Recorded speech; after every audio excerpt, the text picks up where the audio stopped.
po ako ng Neolite, Dynamite, gumamit na po ako ng Intra. Madami po at although marami pong testimonya na efficient po ito at effective, hanggang ngayon po sa likod ng aking pag-iisip, hindi ko po mawari kung meron po bang direct cause and effect relationship itong mga bagay na nakikita or nandoroon sa ating mga produkto na supposedly nagpapagaling sa ating mga nasasabing sakit. Kayo po mismo nagsabi na mayroon kayong mataas na PSA at yung inyong biopsy positive po sa carcinoma ng prostate. At nung 6 buwan po kayong uminom ng aloe vera gel. Aloe vera gel, nung operahan po kayo, yung original na tissue ng carcinomatous ay nandoon pa rin at hindi nag-progress. Ang pag-intindi ko po ay hindi kumalat. Totoo po ba yun? Meron po ba tayong direct cause and effect relationship na nakita or na ipaliwanag, or meron po bang scientific study na meron pong direct cause and effect yung ating aloe vera gel sa hindi pagkalat ng carcinomatous cell sa inyong prostate? Actually, ang mechanism niyan ay yung tinatawag naming antioxidant action ng components ng aloe vera. Ang aloe vera, napakaraming sangkap. Nandyan yung mga tinatawag naming maraming vitamins, amino acids, meron diyang parang steroid-like effect ng aloe vera, yung anthraquinone, na pagka ininom ninyo, yung mga rayuma ninyo, arthritis, at yung mga even joint pains, mawawala. At because of the steroid-like effect, yung mga allergy ay makokontrol, mga ahika, yung tinatawag namin sa psoriasis, yung skin disease. Napakaraming testimony dyan sa psoriasis na yan. Ako mismo, may 2 pasyente may psoriasis. Kung ano-anong steroid ang in-apply, pagkainom ng aloe vera gel, totaling nawala ang kanilang psoriasis. Meron pa yang mga components na, as I have said, yung vitamin C, vitamin E, vitamin A, na carotenoids. Itong carotenoids na ito ang siyang pumipigil siguro sa pagkalat ng cancer cells. At the same time, yung ini-increase yung iyong autoimmune resistance. Alam mo, ang cancer cells, nalalaman ko, maraming may cancer doon sa mga taong napakaraming may problema sa buhay. When you are down, your autoimmune systems is so down also. I can foresee na ito ang mga very vulnerable to develop cancer and easily spread out. Kaya nga, kung ang inyong autoimmune mechanism i-increase nitong aloe vera products, by the same token, ang pag-spread ng cancer cells will be slowed down. Because I'm not saying totally, as I've said, I have to undergo surgery. I cannot say that I will have to be on aloe vera gel completely. No. I have still to go through surgery. Yan ang ini-emphasize ko. Marami tayong nakakaroon ng wrong notion na pag uminom ng aloe vera products, that's it. No, hindi. I'm telling you, the combination of medical treatment plus this forever living will be a very good combination. Huling tanong na lang po kung maaari, Mr. Alex. Si Alex po, kalaro ko po yan sa golf eh. Hindi na po yan nag-golf ngayon. Puro forever living na lang po yan. Naging textmate kami. Kasi yung father niya, kinonsulta niya sa akin before Holy Week. Kung po pwede bang huwag nang ma-bypass yung kanyang father. Sabi ko, tingnan ko na muna. Hindi, pina-bypass din niya. So, ibig ko sabihin, maaaring napakatindi na ng bara ng arteries na hindi na pwedeng ipagpaliban. Kaya nga't kinakailangan i-bypass. Now, after the bypass, kinakailangan mag-take ng forever living para yung inilagay na arteries doon ay tumagal at nang hindi magkaroon ng pagbabara. Follow-up question lang po. Nagpakuha po ba kayo ng subsequent PSA after the... Oo, 2 beses na. 0. Maraming salamat po. Thank you. Okay. Mimi. Dr. Torres, Pasensya po yung height ko, parang sa ting-init po ako na panganak. Huwag kang mag-alala, si Flavier at saka si GMA ay magka-partner na ngayon.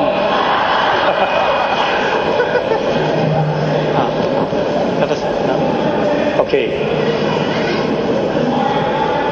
Mic test. Most of the questions here are asking for supplements for specific ailments. Pero pipiliin ko na lang po yung mga grabe-grabe ba. Doctor, what do you recommend for mitral valve prolapse? Aha. Common term na itong mitral valve prolapse.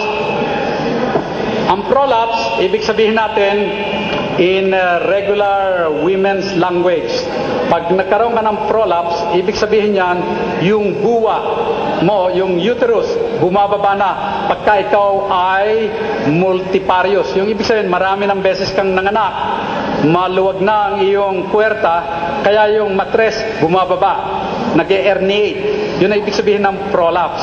Now, yung mitral valve, as shown in my slides, yung mitral valve na yan, nagko-close yan. Dalawang leaflet, nagko-close na ganon. Kailangan yung both leaflets magko-close at the same level.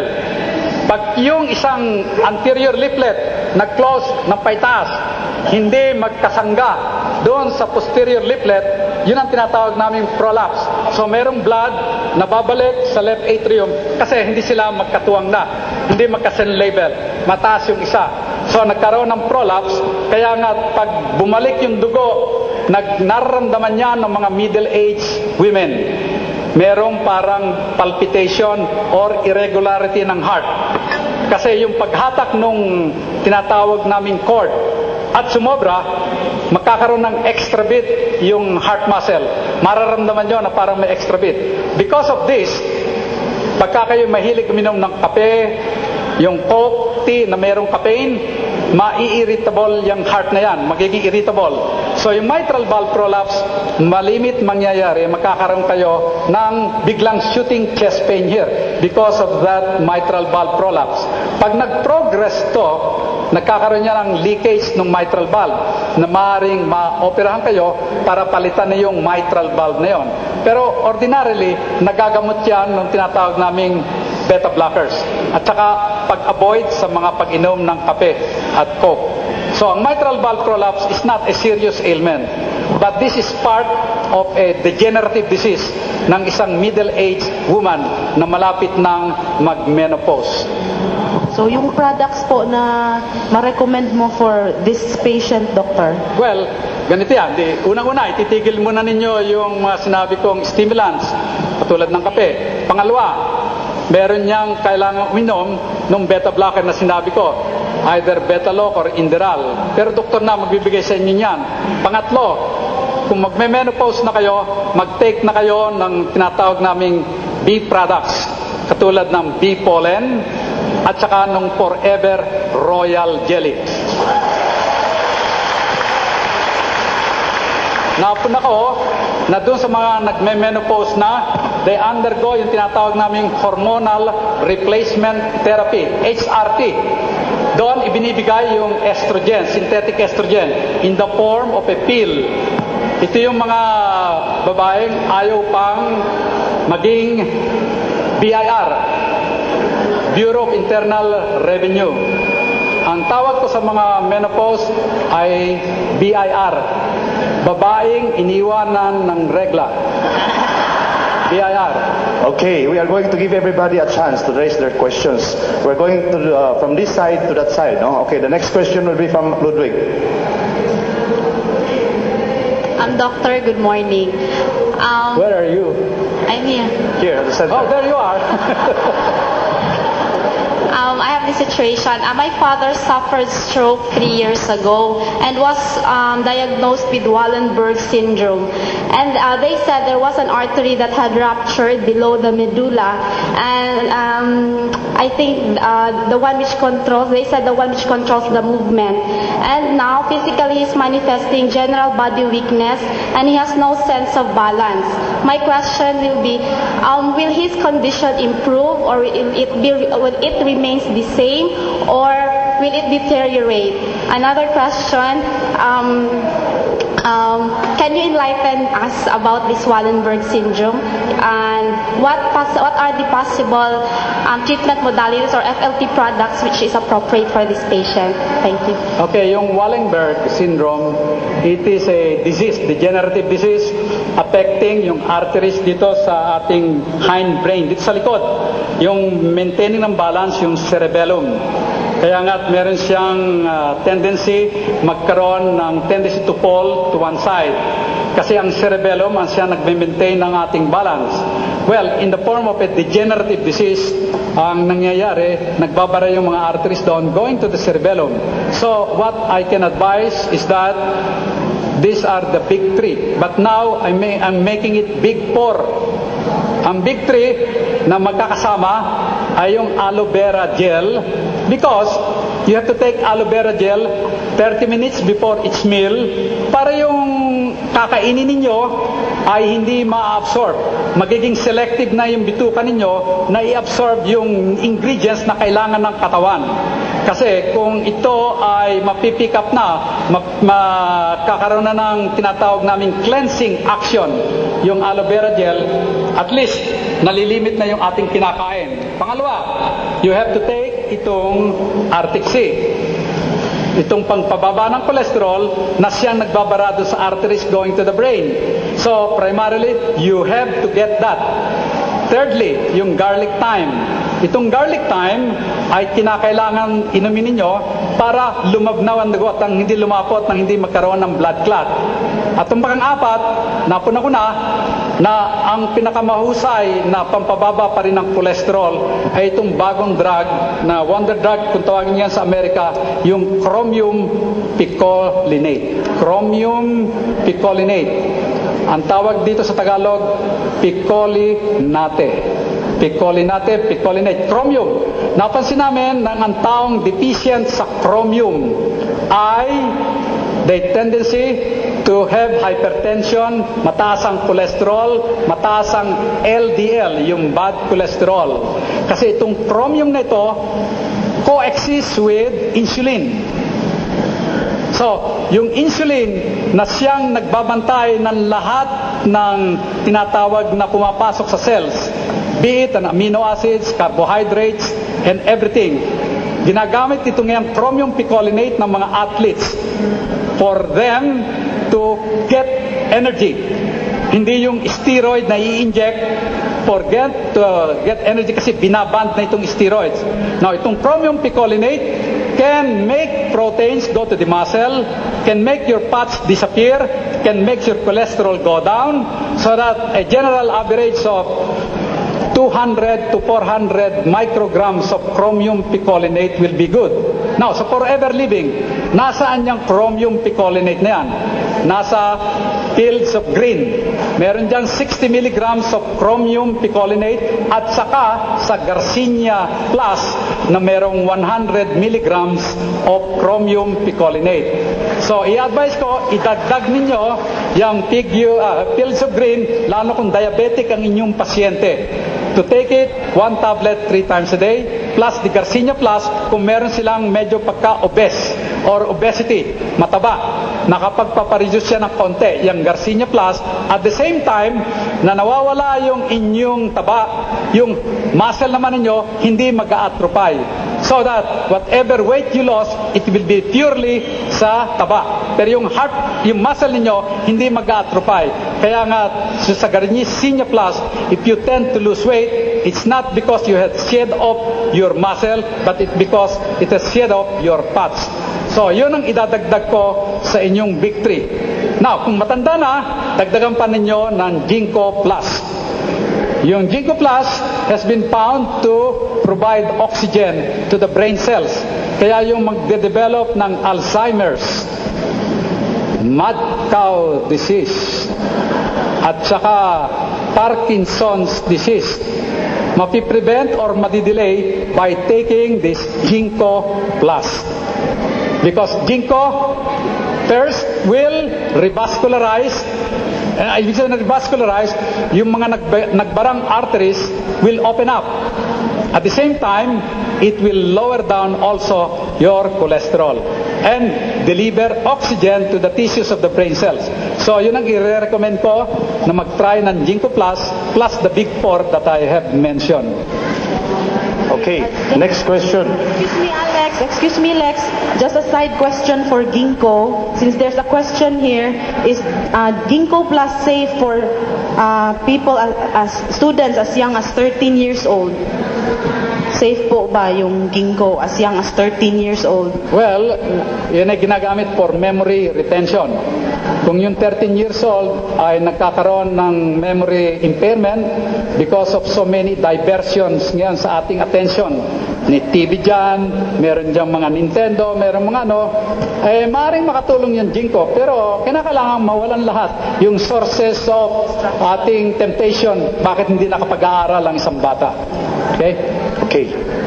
Your question. Good afternoon, Dr. Torres. Yes. We were classmates in UST before. I named their medical... Carolina. I am Dr. Tudtud Kasing. Yes. I know We you. were the Carolina same section. Tudtud. Yes. No, you're my classmate. My question is, supposing a patient is taking Lipitor for high cholesterol, if we give Arctic Sea, do we have to stop the Lipitor? Okay, ganito yan, Marami tayong natatanggap kasi itong Arctic Sea ay naging proven doon sa mga Eskimo sa may northern part of our continent, sa Alaska. Doon, walang makakain kang mabubuhay na 4 na paang hayop. 4 na paa. Ibig sabihin, ang good sources ng bad cholesterol natin ay yung mga hayop na may 4 ang paa. Yung mamoy, maka, Yan ang sinasabi ni yung 4 na paa. Ang good sources ng good cholesterol ay yung mga lumalangoy at lumilipad, katulad ng isda at saka mga ibon at saka yung poultry, because white meat ang kanila. Kaya nga sabi ni Erap, mahilig din lamang siyang kumain ng baboy, tinuruan niya yung baboy niyan lumangoy. Okay? So, anyway, ang mga Eskimo, hindi kumakain din ng baboy. Kaya wala silang coronary heart disease, walang alta presyon. Because ang kinakain nila, yung mga isdang nandun sa ilalim ng iceberg. These are sharks that are very rich for HDL, omega-3. Now, meron tayong mga binibigay sa atin ng mga kamag-anak na galing Amerika ng omega-3. Hindi pa yan sufficient because sa omega-3, nandun pa lamang yung tinatawag naming DHA tsaka yung EPA na unsaturated fatty acids. Kailangan din ninyo ng omega-6 at omega-9 na galing sa olive oil.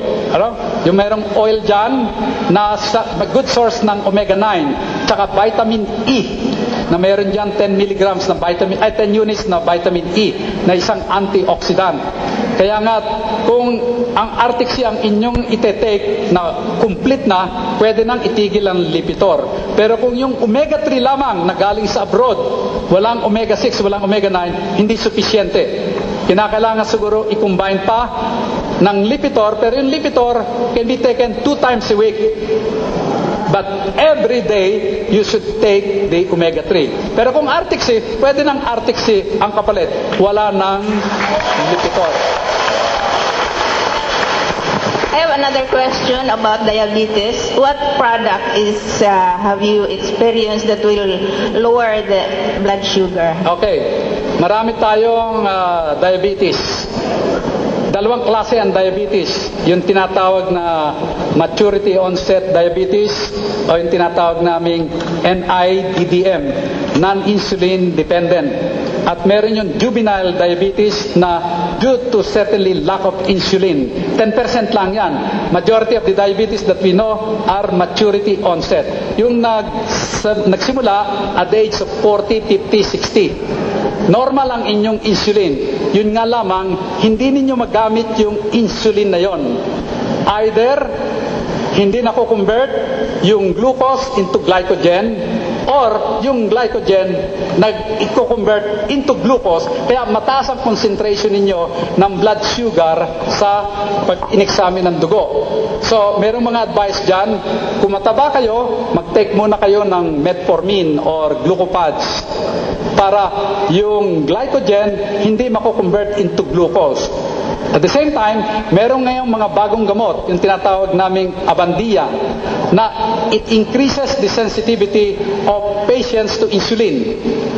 Kung hindi kayo nagre-response sa insulin, pag nag-take kayo ng Avandia, magre-response kayo sa insulin. At meron din naman mga products sa tulad ng mga Euglucon, yung tinatawag naming Diamicron, na pwedeng i-take din. Kung nagsisimula pa lamang ang inyong blood sugar, ang I will advise is that dietary limitation of carbohydrates plus exercise plus pills of green. Ang pills of green, as I have explained earlier, merong chromium picolinate. Ang chromium at insulin ay magkapatid. Ang raw material for the manufacture of insulin is chromium. Kung deficient na ang inyong insulin, you take chromium, magno-normalize ang insulin, makikita ninyo with dietary control, with exercise, plus these pills of green, plus yung Garcinia Plus, kung kayo ay overweight, ang inyong blood sugar magno-normalize. You don't have still to take yung mga Euglucon at saka yung ibang drugs sapagkat this might be good enough to control your blood sugar. Pero kung ang blood sugar ninyo, most of the time, even complete fasting, at saka na-examine yung tinatawag naming glycosylated hemoglobin. Itong glycosylated hemoglobin, it will give you the blood sugar for the last 6 weeks. Ina-average niyan. Kasi yung fasting blood sugar, at that precise moment, baka nag-restrict kayo ng blood sugar intake, kaya normal ang blood sugar. Pero maaring kinabukasan, yung fasting blood sugar niyo mataas na naman.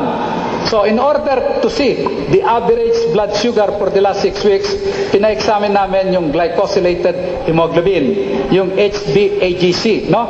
Medyo mahal na konti, pero it will average and will tell you kung talagang pwede ka nang tawaging diabetic. Pag ganon, at ang sugar ninyo is between 140 to 160 milligrams, pwede mag-try pa nitong pills of green at saka nitong Garcinia Plus diet, no? So wag mo na mag-take ng nitong tinatawag naming pampababa ng sugar kasi ang side effect naman pag bumaksak na maigi ang inyong blood sugar, yung tinatawag naming hypoglycemia, delikado yan. Pwedeng bumaksak ang blood pressure niyo, pwede kayo mawala ng malay, pwedeng manghina kayo, pwedeng mahilo pag bumaba namang masyado ang inyong sugar. Sige, classmate. Okay. Side question regarding side question, Ludwig. Kasi kanina merong binanggit ni Dr. Torres, no, na yung paggamit ng mga cholesterol drug merong tawag nito, effect sa liver. May tanong dito kung ano daw ang basis na yung Artixin natin cannot cause damage to the liver. Well, matagal na itong inobserbahan, itong mga EPA, DHA, omega-3 na minomobilize nila ang conversion ng HDL at itong LDL. Hindi katulad nung mga tinatawag naming mga Zocor, Lipitor na talagang minomobilize yung cholesterol, idinideposit doon sa cholesterol sa liver, parang magbara in the liver cells. Unlike this omega-3, it is